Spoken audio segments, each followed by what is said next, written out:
Que le Seigneur nous bénisse, que la grâce et la paix de Dieu soient avec nous. Je suis votre frère, le pasteur Saturnin du Tabernacle de la foi.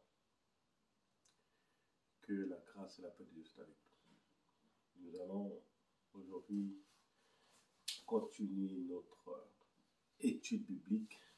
Nous sommes leçon numéro 5 de notre étude biblique. Alléluia. Notre leçon précédente, nous avons parlé des fondements de la foi. Nous avons parlé du Saint-Esprit et son œuvre. Et nous avons vu que le Saint-Esprit est une personne, que nous devons parler avec cette personne tous les matins. C'est une personne de la Trinité qui agit, que Dieu a promis qu'il est avec nous, sera avec nous tous les jours jusqu'à la fin du monde. Alléluia. Je ne sais pas si vous avez eu le temps de suivre notre enseignement. Si tu n'as pas encore suivi cet enseignement sur la personne Saint-Esprit, c'est une personne et son œuvre, il faut aller sur cet enseignement. Nous allons commencer depuis le début sur la Bible, qui est la parole de Dieu. Et aujourd'hui, nous sommes arrivés sur notre 5e leçon, sur les fondements de la foi. Et nous allons parler de la guérison divine. La guérison divine, oui. Dieu guérit encore. Dieu fait encore des miracles. Moi, il a fait des miracles dans ma vie. J'ai eu des chocs difficiles qui sont restés des traces sur ma vie. J'ai suivi 2 opérations dans ma vie. J'ai suivi une grosse opération de plus de 5 heures d'un problème de rein. Quand j'étais plus jeune, en 2001, aux États-Unis. Dieu m'a fait grâce, je suis sorti dedans. Alléluia. Parce que j'avais la foi en Jésus-Christ. Je crois au miracle de Dieu. Je crois à la guérison divine. Je crois à la puissance de Dieu. Dieu l'a fait pour moi. Et il continue de le faire encore. Alléluia. 15 janvier 2019, j'ai encore subi notre opération de crâne. J'ai fait un AVC qui m'a conduit dans le coma pendant 4 jours. On m'a opéré la tête. J'ai encore resté 5 heures dans le coma, 5 heures, 6 heures d'opération. Mais parce que Dieu était Dieu miséricorde,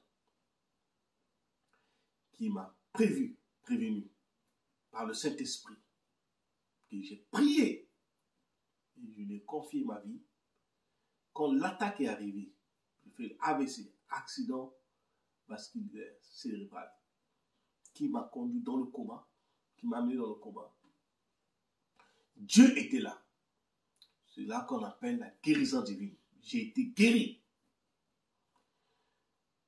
Dieu agit encore. Si tu ne crois pas, je vais te dire que Dieu agit encore. Il y a tellement de témoignages de la guérison divine que j'ai prié pour des gens à distance qu'ils ont reçu le miracle.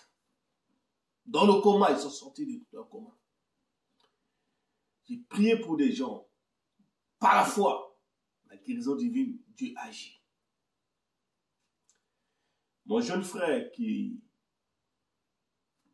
faisait mon assistant au pays quand j'avais besoin de courses et autres, j'avais besoin de papiers administratifs, qui était malade. L'Esprit de Dieu m'a conduit d'aller à Bangui, d'aller le voir. Mais quand il m'a dit qu'il était malade, je savais que c'était compliqué. Je suis arrivé, il était mourant. J'ai pris 3 jours de prière avec lui. Il est totalement guéri. Le médecin qui avait fait le diagnostic pasteur, qui avait dit, n'avez pas de foi, détruit, le rein détruit, poumon, pancréas, tout est détruit. Mais Dieu agit encore. Quand on a prié, et que je l'ai dit, on va faire la 7 scène qui renouvelle la noce avec le Seigneur. La Sainte Sœur a brisé toute alliance maléfique, satanique de la sorcellerie, que lui avait programmé, planifié pour ôter sa vie. Cela a mis fin à leur procédure, pour ce processus de destruction. La guérison divine agit encore. Mon Dieu agit encore. Il travaille encore. Il fait encore des miracles. Il fait encore des merveilles. Si tu as un problème de santé, quelle que soit la taille, le nom de ta maladie, ton Dieu peut encore te guérir. Il peut encore te guérir. Mais ce qu'il attend de nous, c'est notre disponibilité. Il faut qu'on soit disposé, qu'on se donne, on laisse notre cœur devant le Seigneur. Alléluia. Que le Seigneur nous bénisse. Dieu nous donne son esprit aux croyants pour qu'ils possèdent le pouvoir divin et surnaturel. Alléluia. Je veux encore ce matin te dire, mon frère, ma soeur, que notre Dieu agit encore. Dieu communique avec nous sa grâce, par son esprit.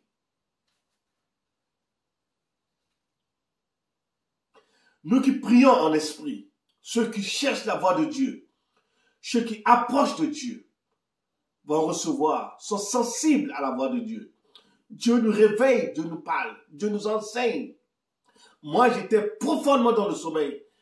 Quand l'Esprit de Dieu m'a réveillé, va prier. Il était 3h30. Et quand je me suis levé pour prier, oh, il y avait une situation qui devait arriver.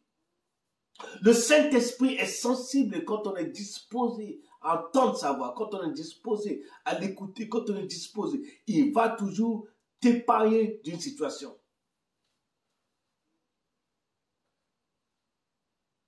Il te parle, si tu n'as pas, tu n'es pas sensible à entendre la voix audible de Dieu, il parle dans ton esprit, il parle dans ton cœur.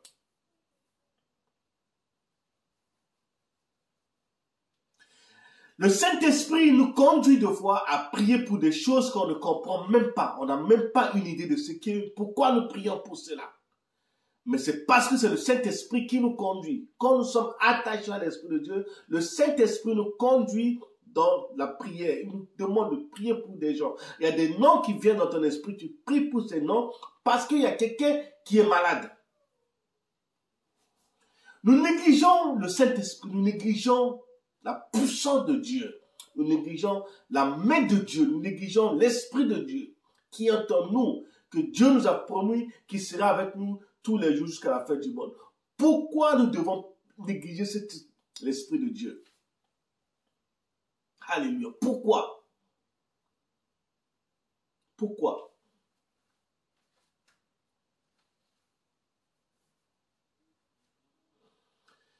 Alléluia. Pourquoi nous ne savons pas pourquoi Dieu nous demande de prier? Mais nous devons savoir que Dieu nous demande de prier deux fois parce que il a un plan pour nous. Il veut te faire sortir d'une situation. C'est pour cela. Ou bien il veut faire sauver quelqu'un qui est dans une situation difficile, qui doit aller en prison, qui est en train de suivre une situation difficile. La dernière fois, quand je faisais un programme de prière, et pendant que j'étais en prière, l'Esprit de Dieu m'avait révélé qu'il y avait quelqu'un qui était en train de suivre une opération. Un enfant qui est en train de perdre le sang. Et pendant que nous prions, l'Esprit de Dieu m'a dit de prier. J'ai prié pour cet enfant. La Bible dit que le témoignage qui est venu après, l'opération s'est bien passée. Elle n'a pas eu de problème après. Deux fois, l'Esprit de Dieu en priant te donne de prier pour telle personne qui est dans une situation. Mais pourquoi ne devons pas chercher à avoir cette relation avec le Saint-Esprit? Le Saint-Esprit nous aide à prier pour des choses que nous ne comprenons pas, oui. Parce que tu es utile pour son royaume, tu es utile. Tu dois sauver la vie à quelqu'un. Alléluia. Romains chapitre 8, le verset 26. De même aussi, l'Esprit nous aide dans notre faiblesse, car nous ne savons pas ce qui nous convient de demander dans nos prières. Oui, souvent ça nous arrive. Nous ne savons pas pourquoi demander à Dieu. Nous ne savons pas ce que nous devons dire. Mais quand nous prions, l'Esprit de Dieu sait, dans nos faiblesses, il parle à Dieu. Mais l'Esprit lui-même intercède par des soupirs inexprimables. Mais l'Esprit lui-même intercède par des soupirs inexprimables. Oui. Donc, quand nous sommes dans une situation, deux fois nous n'avons pas de mots. Nous ne savons pas quoi dire à Dieu dans une situation, quelle que soit la situation, quelle que soit la taille de la situation. Mais la Bible dit que le Saint-Esprit qui est en nous, qui vit en nous, qui marche avec nous, qui travaille avec nous, intercède en notre faveur par des soupirs inexprimables. Oui. Le Saint-Esprit nous donne le pouvoir du don de signes et de miracles. Le don des signes et des miracles. Quand nous sommes disposés à entendre la voix de Dieu, c'est pour ça que je parlais tout à l'heure de miracles, parce que même à distance, quelqu'un peut recevoir la guérison. À distance, tu peux prier, ordonner. Le miracle, la Bible dit que Dieu envoie sa parole est guérie. Donc à distance, on n'est pas obligé d'aller imposer la main à la personne, on n'est pas obligé d'être auprès de la personne. Mais quand nous avons la foi que le Saint-Esprit est en nous, il exécute, il envoie la guérison. Oui.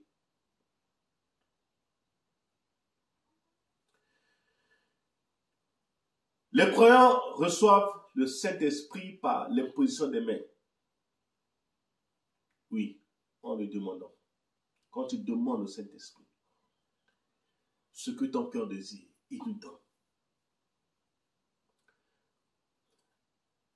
Il y en a qui reçoivent le Saint-Esprit, la puissance de Dieu, par imposition des mains. Le cas de Paul, qui a reçu le Saint-Esprit, la puissance, quand on a prié pour lui. Jésus a dit que nous pouvons recevoir le Saint-Esprit, le baptême du Saint-Esprit, en le demandant tout simplement. Luc chapitre 11. Si on demande le Saint-Esprit, il va le donner. Mais quand on ne demande pas aussi, on ne peut pas recevoir. On ne peut pas voir. On croit, beaucoup de chrétiens croient que le miracle, c'est pour les pasteurs.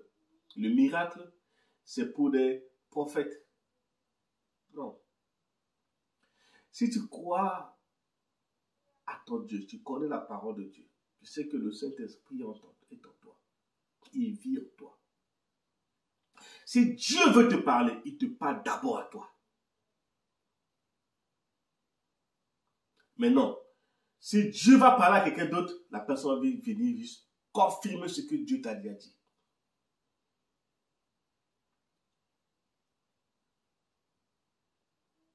Beaucoup attendent la prophétie. Beaucoup de chrétiens courent derrière les prophètes des prophéties. Les prophètes, tel prophète, il est puissant.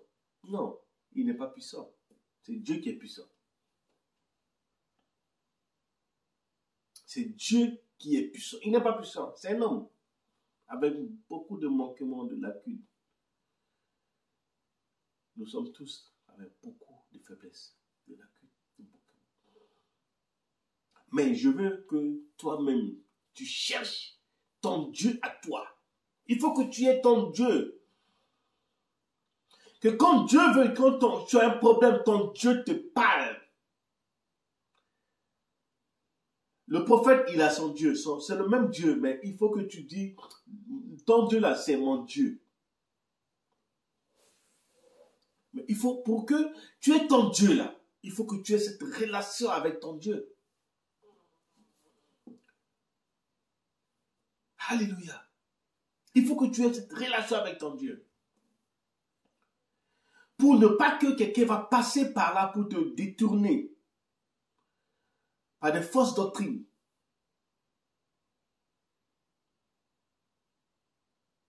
Alléluia.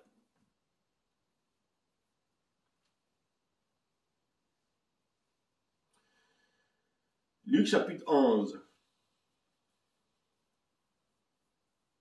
le verset 9.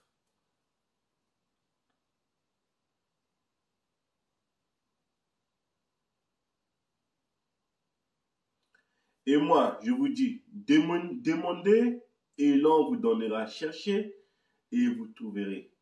Frappez et l'on vous ouvrira. Car quiconque demande reçoit. Celui qui cherche trouve. Et l'on ouvre à celui qui frappe. Oui. Demandez.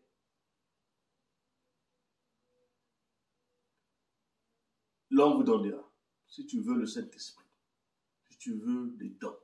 Tu veux des miracles. Tu veux que Dieu te parle. Demande. Et l'on vous donnera. Cherchez et vous trouverez. Frappez. Frappe en lisant la parole de Dieu, en méditant, en cherchant Dieu, en priant. Il va te donner. Quel parmi vous, le père qui donnera une pierre à son fils s'il lui demande du pain ou s'il demande un poisson? Lui donnera-t-il un serpent au lieu d'un serpent, ou d'un poisson? Ou s'il demande un œuf, lui donne-t-il un scorpion?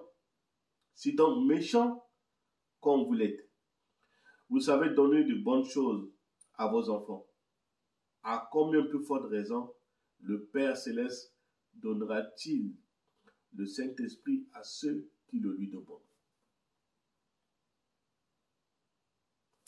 Quand nous demandons au Saint-Esprit, à Dieu le Saint-Esprit, que je veux le Saint-Esprit, Saint-Esprit, je veux que tu me parles, je veux que tu m'enseignes, je veux que tu me guides, je veux être ton associé, tu aspires, tu vas commencer à lire la parole de Dieu, tu vas commencer à chercher quelles sont les manifestations de cet esprit, comment il travaille, qu'est-ce qu'il fait. Le fondement de la foi, le 104, nous allons parler du Saint-Esprit, la personne du Saint-Esprit et son œuvre. Et quand tu vas aspirer, lire les versets bibliques, prier avec, tu demandes, Dieu va te le donner. Il ne va pas te donner un serpent. C'est un père qui ne donnera pas du pain à la place d'un serpent. Il ne donnera pas du pain à la place, le serpent à la place du pain. Alléluia. Que le Seigneur nous bénisse. Nous devons réfléchir constamment. Nous devons rester constamment remplis du Saint-Esprit. Nous devons rester constamment remplis du Saint-Esprit. Nous devons chercher à être pleinement remplis du Saint-Esprit. Nous pouvons lire cela dans Éphésiens chapitre. On va d'abord lire dans 1 Corinthiens 14.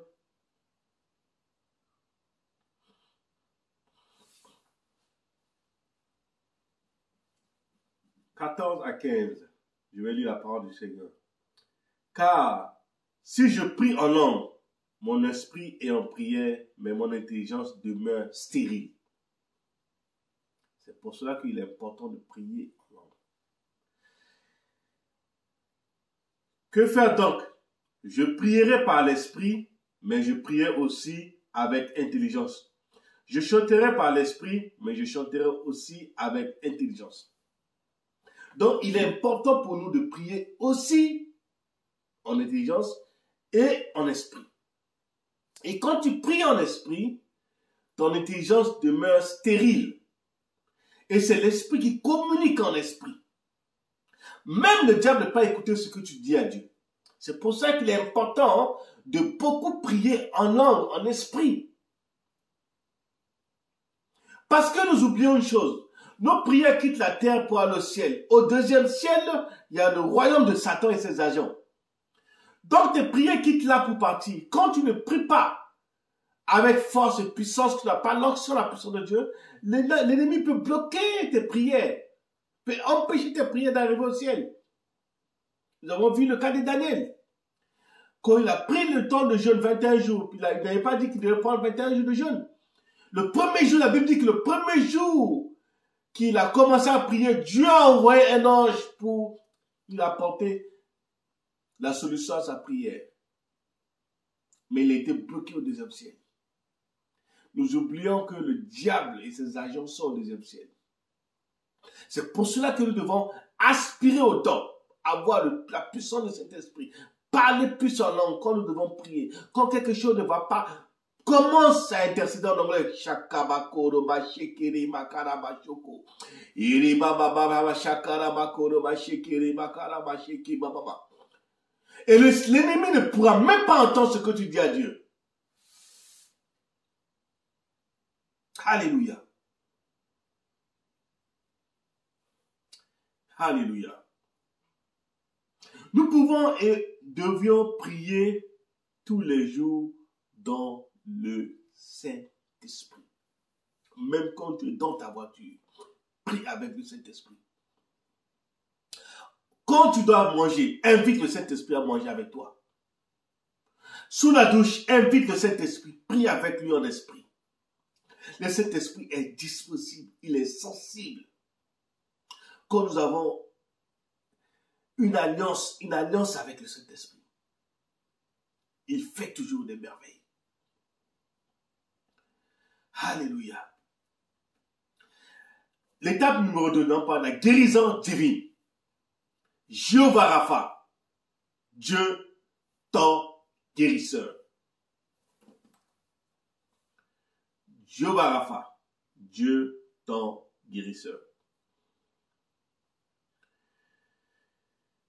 Malachie chapitre 3, le verset 6 nous dit: Car je suis l'Éternel, je ne change pas. Et vous, enfants de Jacob, vous n'avez pas été consumés.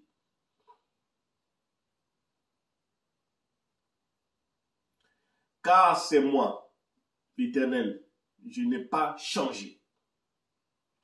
Il est le même qui guérit. Alléluia.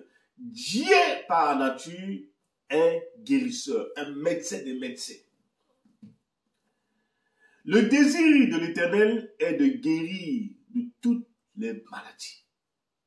Quelle que soit la taille, quelle que soit ta maladie, quelle que soit la situation de ta maladie, Dieu peut te guérir.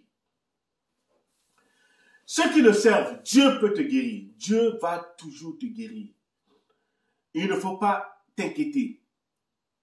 Quelle que soit la maladie, Dieu guérit encore. Dieu guérit encore. Il faut croire que Dieu fait encore des miracles. Il guérit encore. Et il est le guérisseur par excellence. Il est le médecin des médecins.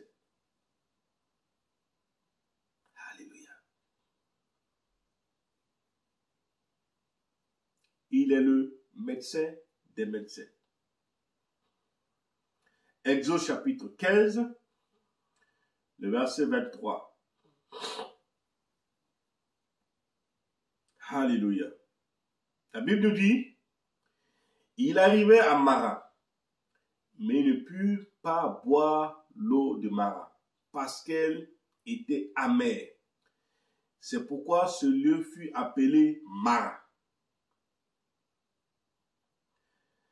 Le peuple murmura contre Moïse en disant: que boira-nous?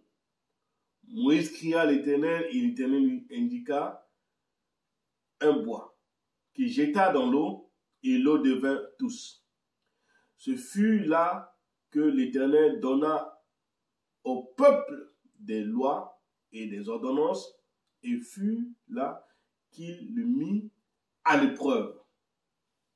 Il dit, si tu écoutes attentivement la voix de l'Éternel, ton Dieu, si tu fais ce qui est droit à ses yeux, si tu prêtes l'oreille à ses commandements, et si tu observes toutes ses lois, je ne te frapperai d'aucune des maladies dont j'ai frappé les Égyptiens, car je suis l'Éternel qui te guérit. Alléluia. Je suis l'Éternel qui te guérit. Donc, quand nous sommes dans la voie de Dieu, quand nous obéissons à la voie de Dieu, à la parole de Dieu, quand nous suivons ses préceptes et ses lois, il est le Dieu qui nous guérit. Parce qu'il est le Dieu qui guérit. Dieu est un guérisseur. Alléluia. Le guérisseur par excellence. Le médecin par excellence. Exode chapitre 23. Le verset 25 à 26. Il nous dit, vous servirez l'Éternel votre Dieu et il bénira votre pain et vos eaux et s'éloignera la maladie du milieu de toi.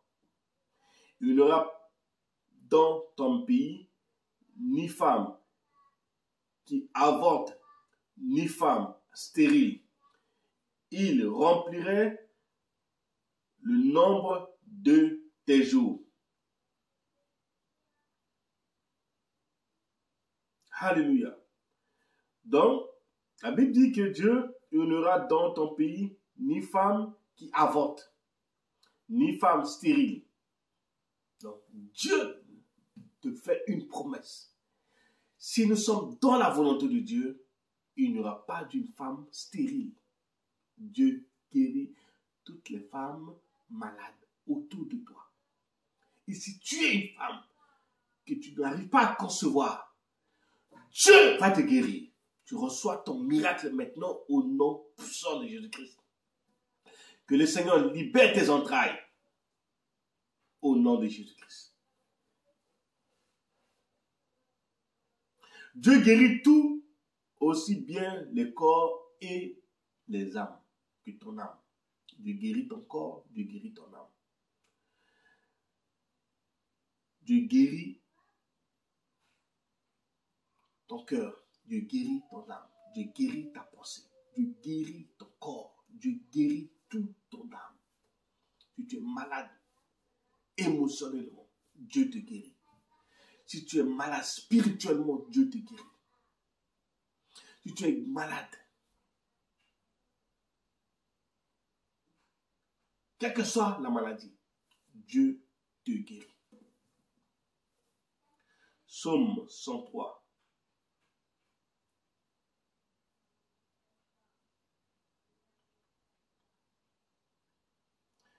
Dieu, notre Dieu, fait des miracles, merveilles, il fait des miracles. Et il n'est pas limité. Quelle que soit ta maladie, Dieu te guérit. Mon âme bénit l'Éternel, que tout ce qui est en moi bénisse son Saint-Nom. Mon âme bénit l'Éternel et n'oublie aucun de ses bienfaits. C'est lui qui pardonne toutes tes iniquités, qui guérit toutes tes maladies. Quelles que soient tes iniquités, tes maladies, mon Dieu te guérit. Alléluia. N'aie pas peur, ne t'inquiète pas. Dieu te guérit de toutes sortes de maladies.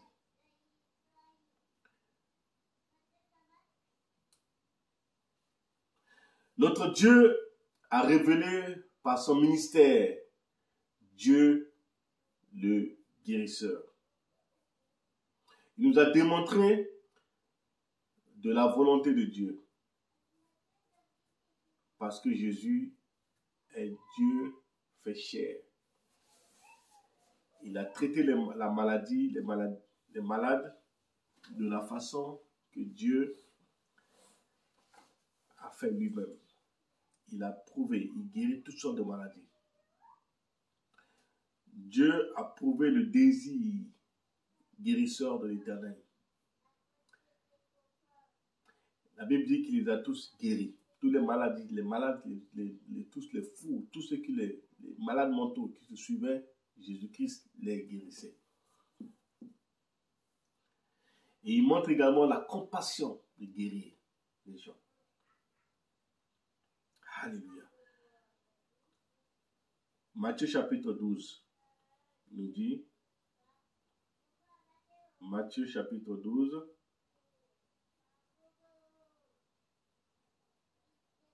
que Jésus-Christ guérissait toutes sortes de maladies.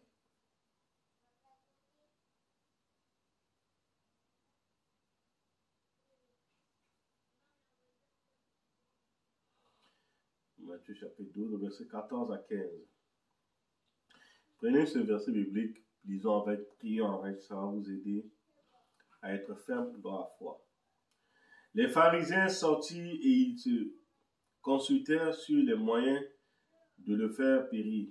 Mais Jésus n'ayant su s'éloigner de ce lieu, une grande foule le suivit. Il guérit tous les malades.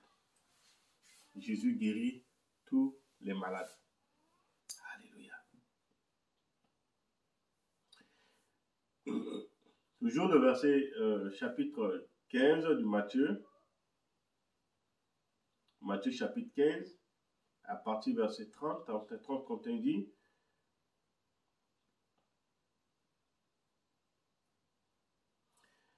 alors s'approcha de lui une grande foule, ayant avec elle des boiteux, des aveugles, des muets, des stropiés et beaucoup d'autres malades.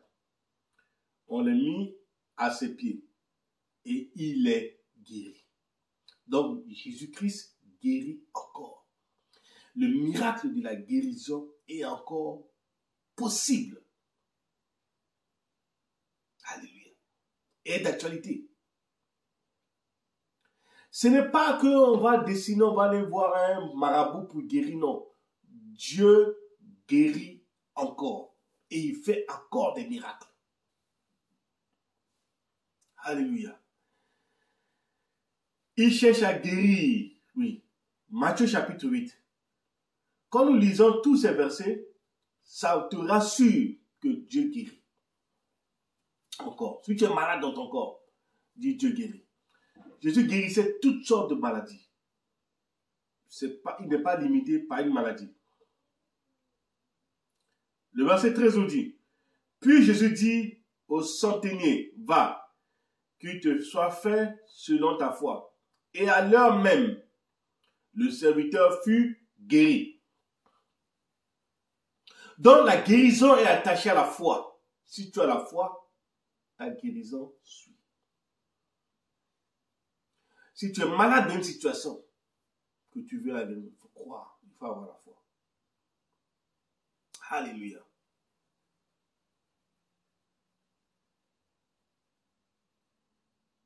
La Bible dit que Jésus-Christ est le même hier, aujourd'hui, éternellement. Le désir de Dieu, il faut que tu sois guéri, que tu sois en bonne santé. Il ne veut pas que tu sois malade.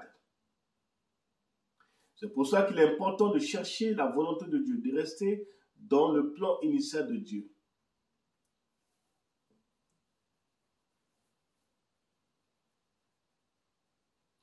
Jésus-Christ a désigné d'autres personnes afin de l'aider à guérir. Oui, nous avons vu quand il a envoyé les disciples, les 12 apôtres. Matthieu chapitre 9, le verset 37 à 38, il nous dit,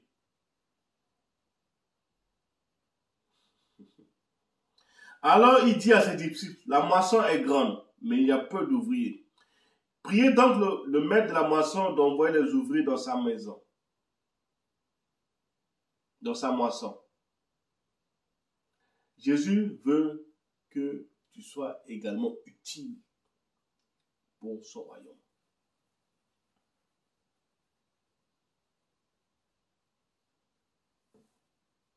Alléluia. Les apôtres aussi enseignent d'autres pour guérir. Donc quand tu es disposé, tu es disponible, tu vas être aussi utile pour le royaume de Dieu. La prière dans la foi guérit les malades. Quand nous prions les uns pour les autres, pour nous guérir, si quelqu'un est malade, la personne va recevoir sa guérison.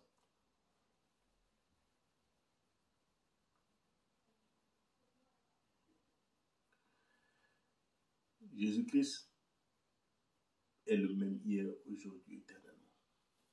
Donc la guérison divine existe et travaille encore.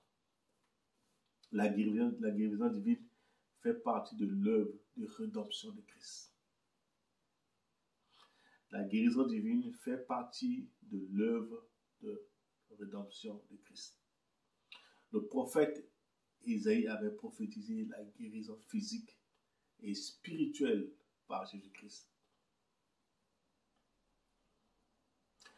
La Bible dit également dans l'Évangile que montre comment Jésus accomplit ses prophéties. Oui, il accomplit les prophéties. Il guérissait toutes sortes de maladies. C'est pour ça qu'il est important de lire ces versets bibliques pour vous permettre de grandir. Quand tu vas te faire face à une situation, tu vas faire face à une situation malade, il faut savoir que ton Dieu ne va jamais t'abandonner. Parce que lui-même, il guérit toutes sortes de maladies. Alléluia. Que le Seigneur nous bénisse. Que la grâce et la paix de Dieu soient avec vous. Je vais vous demander de prendre votre verset biblique, votre Bible. Prenez 2 versets bibliques, vous allez méditer avec. Et puis, si vous avez des commentaires, faites vos commentaires sur notre page YouTube. Et que le Seigneur vous bénisse. 2 Rois chapitre 5, le verset 1 à 14. Marc chapitre 8, le verset 22 à 27. Vous pouvez lire ça à la maison. Vous pouvez lire ça et puis méditer dessus. Actes chapitre 19, le verset 11 à 12. Vous pouvez lire ces versets, méditer avec. Que Dieu vous bénisse. Alléluia. Soyez bénis. Et nous allons continuer notre enseignement. Que Dieu vous bénisse. Soyez bénis au nom de Jésus. Amen. Abonnez-vous à notre chaîne, commentez, partagez. Quand vous abonnez, sonnez notre clochette pour recevoir notre prochain enseignement. Que Dieu vous bénisse.